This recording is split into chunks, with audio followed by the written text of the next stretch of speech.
Hello, welcome back to another episode of Gaming with Calvin Cal, Beacon Pines edition. Too much goes on. No.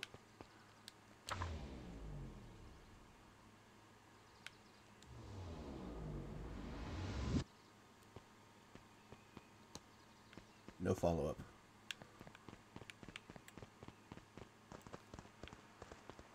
Do we want to go there? Oh, we can't go there.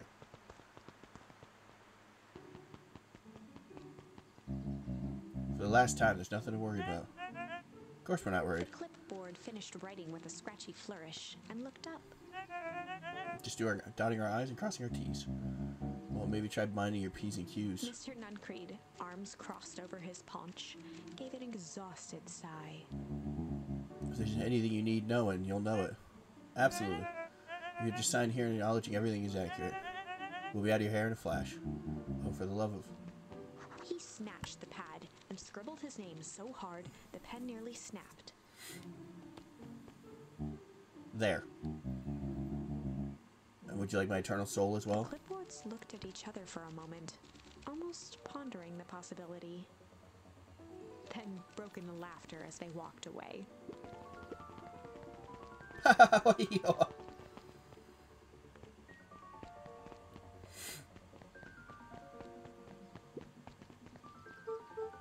Hi, Mr. Nuncreed. Luca, let me give you some advice. The next time someone you don't know asks you your thoughts, give him a good hard bop right in the kisser. Oh, Gran tells me to just keep away from the clipboards. That's good, that's good. Your Gran is a smart leader, Luca. Speaking of which, you better run along home now. Too dark out to be wandering on your own.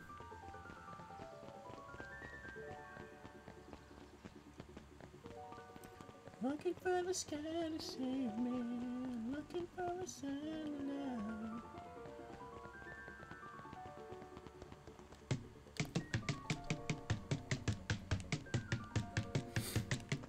I just like hitting that. I didn't even look at any of the trophies or achievements.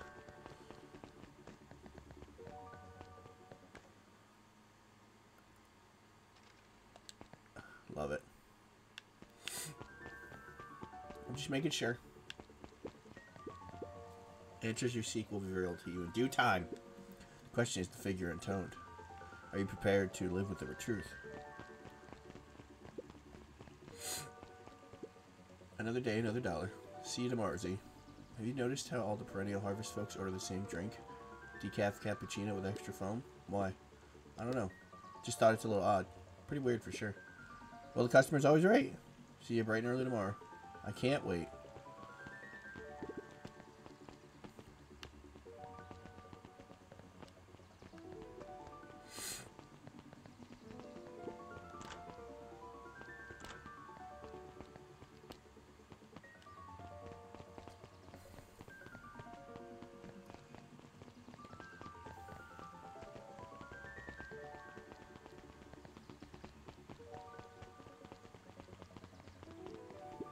William Kerr and Gus Valentine proudly surveyed the half-covered festival banner. It's all coming together quite nicely. Couldn't have done it without The you. mayor gave a half-hearted shrug. Not sure about that. Nonsense! That reminds me, I wasn't able to thank your sister for her contributions. Yes, she has been indisposed of late. She doesn't much like me, does she? Oh no, that's not at all. She's just been busy. Of course.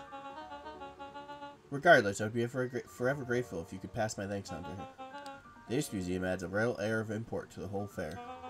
And we couldn't very well celebrate the story of Beacon Pines without including the Valentines. My father was a great man. You're darn tootin' he was. Kerr locked his arm on Gus's shoulder. But I mean the entire Valentine family, present company included. Can I ask you something, Mr. Kerr? Call me William. Ask away. William, why are you doing all this? Gosh, I've never felt one need and compelling reason to throw a party. Not just the festival. All of this. There's got to be 100 down-to-your-luck towns out there. Why in Perennial Harvest so invested in helping Beacon Pines? You know what I love most about the agriculture business? Seeds. Seeds? Yep, little bundles of potential. With a glimmer in his eye, Kerr gestured grandly toward the horizon. You treat a seed right, nurture it, feed it, and it can grow into something truly special. You see potential here? Indubitably. Undoubtedly. The seed of greatness is already under our feet.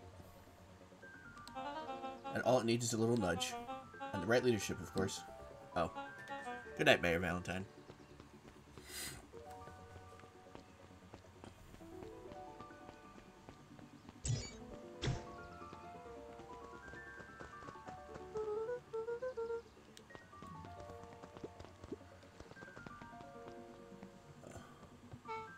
Oh, this is nice. Yeah, the treehouse is just a little further on from here. So what's your buddy Rollo like? Rollo. Not particularly helpful. Sorry, I just never thought about it. Lots of energy. He's funny, even when he's not trying to be.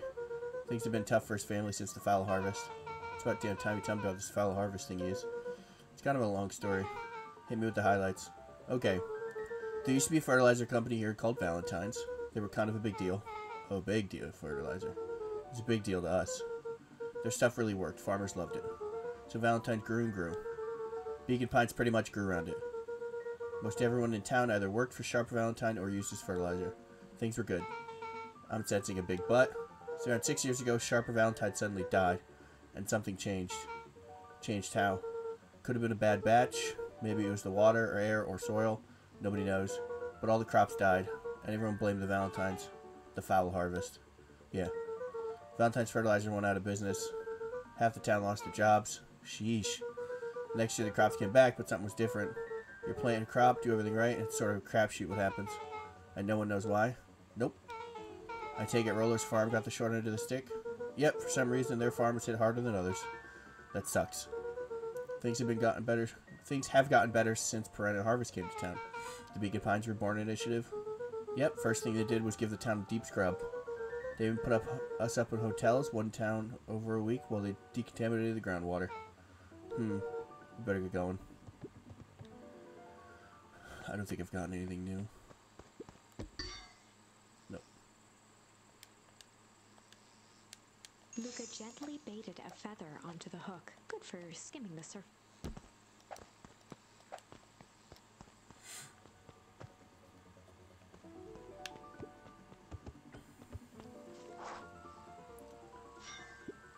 It's about time. I was about to give up and go home. Who's the new kid? Name's Beck. You must be Rollo. I see my reputation precedes me. Welcome to Mission Control. Rollo waggled his head with pride. You'll find we've spared no expense in construction. I've seen worse looking piles of junk. Thanks. Hey, Luca, you know the security concerns we talked about? Yeah. While I was waiting, I made some improvements. I thought to pay him down for a little infiltration. Keep it too safe these days.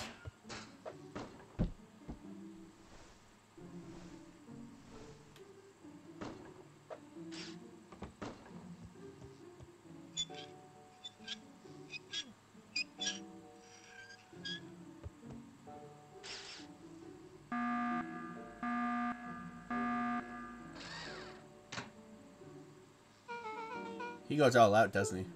Always. Lavish.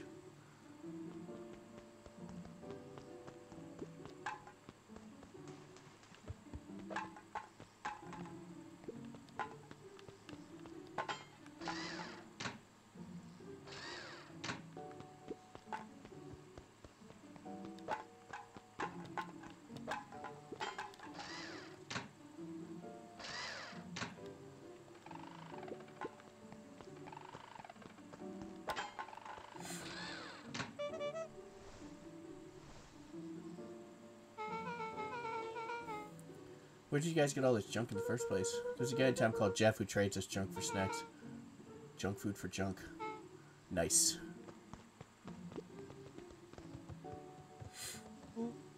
So, pretty sweet security, right? Just imagine if I'll give you that. Luca, are you sure we can trust the new recruit? I'll vouch for her. Thanks, I guess. Oh, Luca, you promised to fill me in about the Valentine warehouse. Luca sucked in a long breath. So, like I said, there was someone there. What were they doing? I don't know, but the place was lit up and active. Maybe they were squatters? I don't think so. It seemed more organized. When the man pulled me in, I saw some sort of equipment running. A man pulled you in? Yeah, but I got away. You keep saying it was a man. They were wearing a mask, right? Yeah. Then it could have been a woman. How did you get away? Grabbed a rock or something and broke their mask. They let go and I ran. Dang. That's intense. No wonder you freaked out when you saw your grandma. Yeah, that's the other part. On our way here, Beck and I saw Eris Valentine meeting with Grant. We're in the same sort of hazmat suit. Let out a low whistle. And they weren't there for idle chit-chat. It was a proper clandestine meetup. So let me get this straight. There's an operation in full swing at the Valentine warehouse. You were almost abducted by a strange man or woman in a protective suit. And then you saw your Gran in the same suit talking to Eris Valentine. Pretty much. I'm beginning to think this town is kind of awesome. Luca shot back a look. No offense. And so we can logically conclude aliens or alien zombies have infiltrated the town. And their leader is your Gran, and she tried to murder you. First of all, and for the last time, there are no aliens. First off, most importantly, no aliens. Second, it couldn't have been my Gran at the warehouse. I broke that person's mask to get away. The mask Gran was wearing wasn't damaged. But she's definitely hiding something. Maybe. Your Gran is weird, but she might be the most boring person in the universe. All she does is sit around all day and making jam. What could she possibly have to hide? I don't know, we haven't talked much since she moved in. Moved in? Your Gran isn't from here? No, she came a few months back to take care of me after his mom went missing. Did you know your Gran before? Not really, no. It's been years since I'd seen her. Luca, don't take this the wrong way. But are we sure your Gran is on the up and up? Luca gazed out the window. I'm just saying. Sounds like strange stuff has been happening since she showed up. We could say the same thing about your family, but you're right. Luca, your Gran is hiding something. And probably says folks only bury stuff worth digging up. We need to investigate your house. My Gran really is hiding something. Don't you think I would have noticed by now? That's kind of the whole point of hiding something.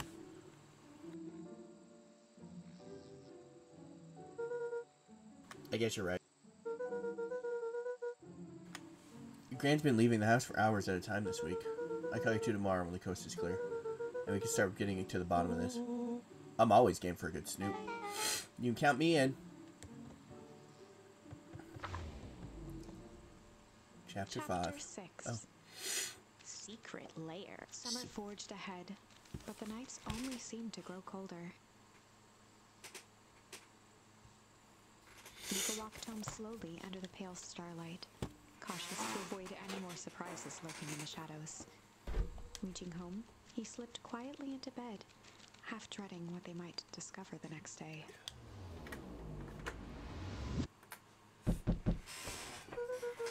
What time is it? Oh, no, no. Okay, I was like, I'm not wearing my sweater. I gotta get my sweater. Request is my...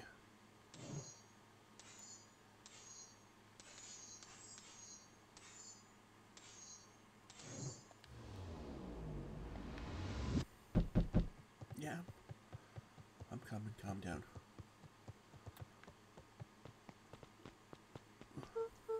Rolo, what on earth is that? That ridiculous thing on your head. Oh, this? It helps me think. You're gonna need a lot more of those. Joke all you want. We'll see who's laughing when I cracked his case wide open. The coast is clear? Yeah, whatever she's been up to this week has been keeping her busy most of the day. Very well. The game is afoot. Luca and Beck rolled their eyes as Rollo strutted across the room. If I were Gran, where would I hide my deepest, darkest secrets? Perhaps where you might least expect it. Rollo flung open the cabinet with confidence. Aha! He coughed as a veil of dust. I think it's safe to assume anything that's dusty isn't what we're looking for. Or maybe that's what she wants you to think. Then again, any good detective knows not to trust their first hunch. First hunch is up for suckers.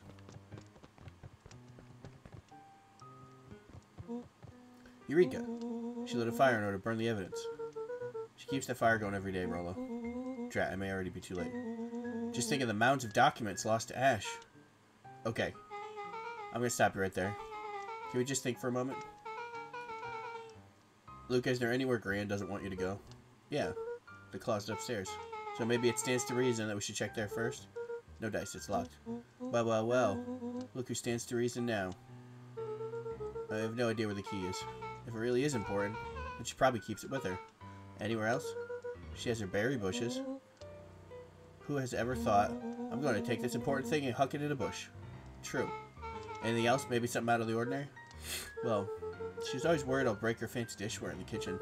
But it doesn't matter anyway, I can reach the latch. Realization crept onto Luca's face. All three kids snapped to glance at each other, then sprinted and turned.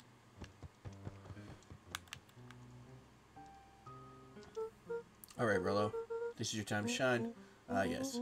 Called upon my expert detective skills. And now I shall proceed Before with... he could finish, Lucas scrambled up Rollo's back. Hey, this is my idea of detective work. Every squad needs a good lockpick, and every good lockpick needs a sturdy head to sit on. This is beneath my standing. Stop complaining, I'll still. Got it. The three crowded around the hutch to peer in. With the glass doors open, a perfect porcelain display gleamed in front of them. Their eyes searched for anything amiss, but the only distinct feature was its impeccability. Well, that was anticlimactic. Yeah. I don't really know what we were expecting. Like, oh hey. Let me just yank on this random teacup and... pulled on one of the teacups. It slanted forward with a hollow click. The entire hutch began to rustle and slide under its own power. Seems like your grand has been doing some remodeling. Dude, only 2 types of people have secret layers. Evil masterminds and superheroes. So which one do we think she is? We're about to find out.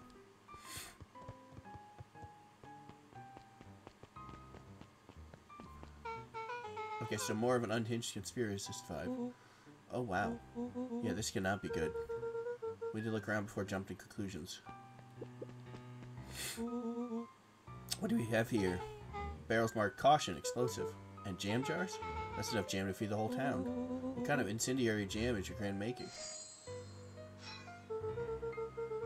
She would have had me walk around town delivering bombs, right? Only one way to find out. Casually spun open a... Huckleberries. He smacked his lips. A hint of brown sugar? And ink? What? Rollo plunged his hand in the jar, fishing out a soggy slip of paper. Aha! Rollo offered the slimy note to Luca and licked his fingers clean. It's addressed to Mrs. Fratelli. A grand jam gram. Says last night I used a disguise Eris provided to scout the location. A timing window should be possible. Operation Sparkplug is a go. Oh man, are they doing a heist? Whatever it is, it can't be good. Some more bombshell than a bomb, am I right? You're new here, so I'll let it slide. But I'm the bad joke guy around here.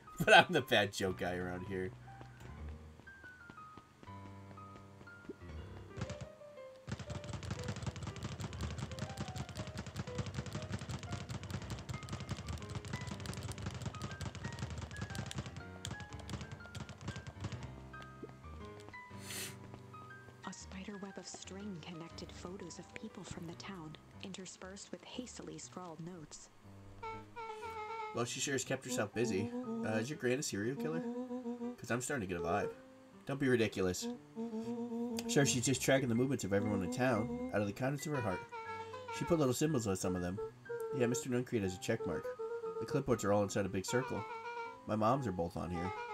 Both with question marks. Guess Valentine has a question mark. Harris has a question mark that's been crossed out. Mr. Kerr has a bullseye. The killer's chosen their next victim. We don't know what any of this means. Whatever it means, it's probably not good. Luca jostled each cabinet drawer in turn.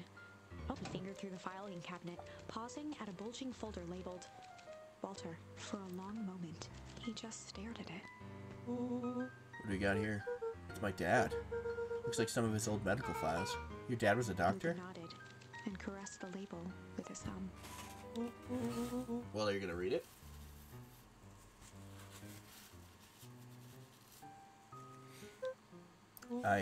Here, let me help. Rollo swiped the folder from the drawer and began leafing through the pages. He whistled to himself, barely looking at the text. How about you actually read some of it? One sec. Dense documents such as this are a lot like a cheeseburger. Best to sip straight to the middle. That's where all the meaty bits live. Wow, I had no idea we were in the presence of the preeminent scholar in dense documents and cheeseburgers. By all means, proceed. He stopped at a page and mimed, holding up a monocle. Ah, here we are. Follow-up examination of Terrence Wilby. Patient shows further signs of paleness and malaise. Body temperature continues to drop. He now describes soreness in muscles and joints.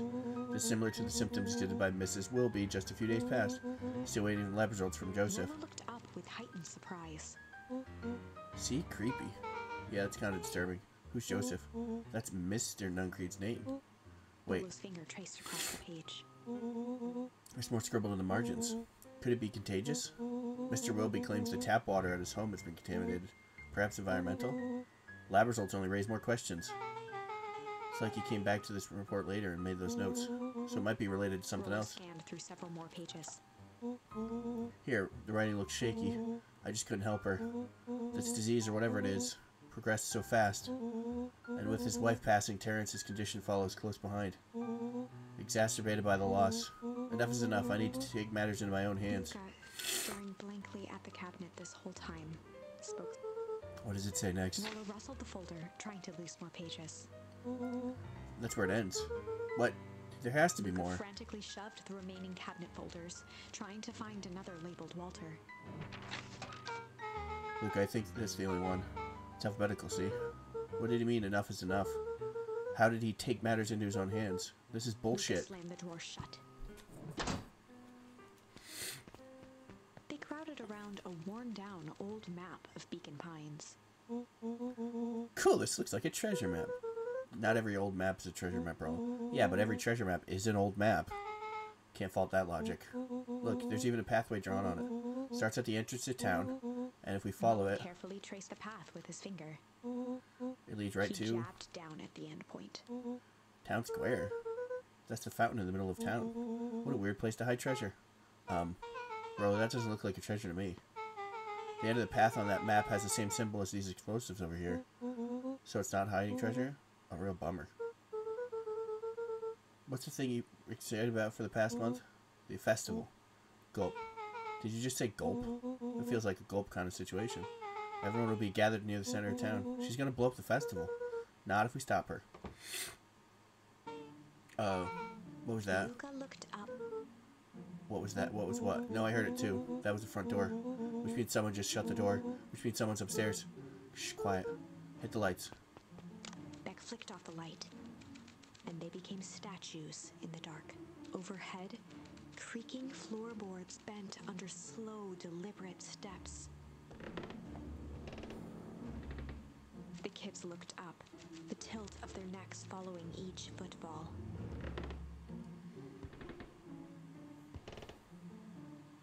Then suddenly, without realizing, they'd been holding their breath. All three exhaled shakily and glanced at each other. A muffled male voice broke the silence. A final few footsteps reached the entrance above them, and the voice now echoed down the stair. The three kids shuffled to the corners with, as he began to descend the stairs, the man's voice punctuated with thump, Yoo-hoo! thump, I'm not here to hurt anyone. thump, I'm just here to help. Just... thump. At the bottom step, the man paused. Huh? Guess it's nothing. Rolo shifted suddenly.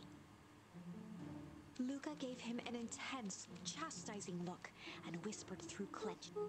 It was too late. Rolo was already inching toward the stairway. He screeched as he charged toward the With all his weight, Rolo tackled the Mysterious creepy man? Anyone there? From the dark corner, they saw something. Well, but I didn't know if I had it in me. There's only one way to find out. Holy crap, oh, that was awesome. Wait, did you just kill that Luca person? scrambled to the hunched figure on the ground, pressing his fingers to the man's neck. You caught him good, Rolo. He's knocked out cold. As Beck flicked back on the light, Luca and Rolo. Mr. Tolliver. Chapter 7. My. Alright, so that's going to be it for this episode. Thank you very much for watching. Please like, subscribe, comment, like and comment. Make sure you hit the bell ding, to get notifications about future videos and when they come out. And as always, I'll catch you all next time. Kevin out.